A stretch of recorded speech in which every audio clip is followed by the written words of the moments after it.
இருக்கிறவங்க என்ன முடிவு பண்றாங்களோ அதை தானே பாஸ் நாமளும் செய்ய முடியும்.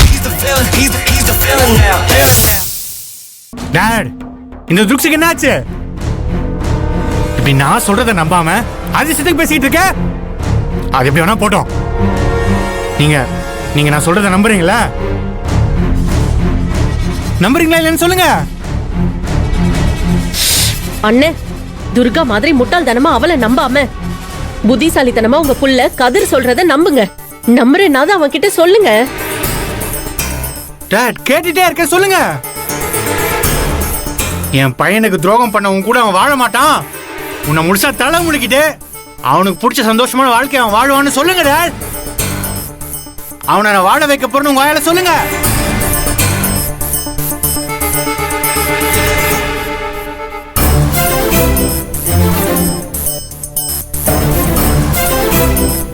டாட், என்னதான் நம்புறீங்க? அவளை நம்பல. டே கதிரு, ஈஸ்வரி சொன்னது கரெக்ட், ரொம்ப ரொம்ப கரெக்ட். ஒரு அம்மா தான் தான் குழந்தைக்கு அப்பா யாருன்னு காட்டுறா. ஒரு அப்பாவுக்கு அவனோட குழந்தை யாருன்னு காட்டுறா. ஒரு அம்மா தான் ஒரு அப்பாவுக்கும் குழந்தைக்கும் நடுவுல ஒரு உறவு சங்கிலியா பின்னி பிணைஞ்சி அந்த பந்தம் அருந்திடாமையும் சொந்தம் செதஞ்சிடாமையும் கட்டி காப்பாத்தி குடும்பங்கிற கோவில்ல ஏத்தி வச்ச விளக்கா வெளிச்சம் கொடுத்து பிரகாசிக்கிறா.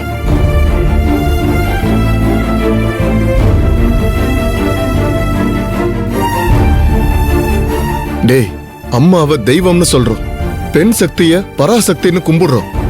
கோயில இருக்கிற சாமியும் வீட்டுல இருக்கிற பொண்டாட்டியும் ஒண்ணுதான். ஆம்பளைங்களை வாழ வைக்கிறதே அவங்கதான். எவன் தான் பொண்டாட்டிய நம்பலையோ அவன் தன்னையே நம்பலன்னு அர்த்தம். அப்படின்னா நீங்க என்ன நம்பல? நீங்க துக்ஸு மாதிரி அவ்வளவுதான் நம்புறீங்க. டேய், அவ்வளவுதான் நம்புறீங்க டாட்? ஏன்டா இப்படி பேசுற? சும்மா இருங்க. டேய், சொல்றத கேளுடா.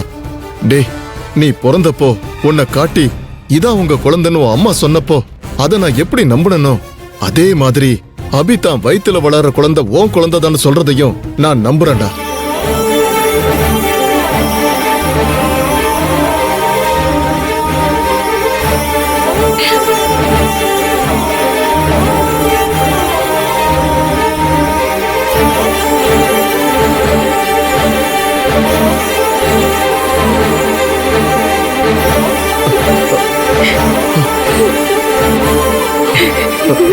அபி,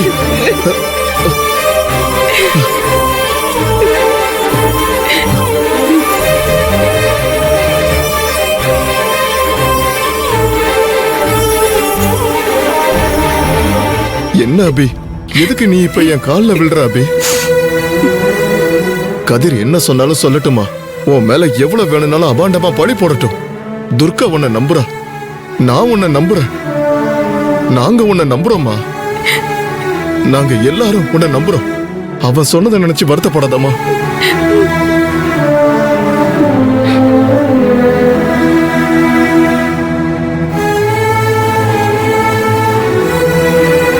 ஓ, அப்போ இங்க யாரும் நம்ப மாட்டீங்க.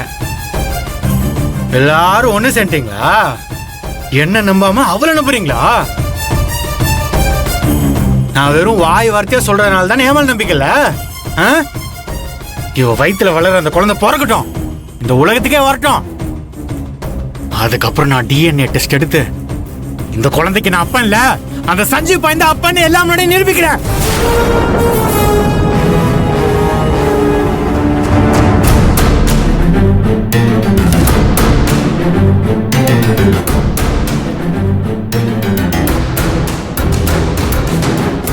ஈஸ்வரி, கதிர் புரியாம ஏதோ உளறி கொட்டிட்டு இருக்காமா. அவன் பேச்ச பெருசா எடுத்துக்காதம்மா.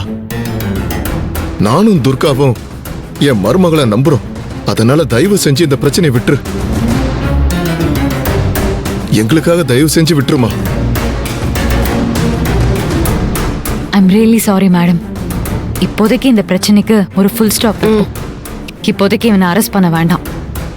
கதரோட அப்பா அம்மாவுக்காக அவனை மன்னிச்சு விட்டுறேன். I'm extremely sorry. நீங்க ரொம்ப நன்றி ஈஸ்வரி. Okay madam. சொல்லிட்டாங்களே மேடம், போங்க வாங்க.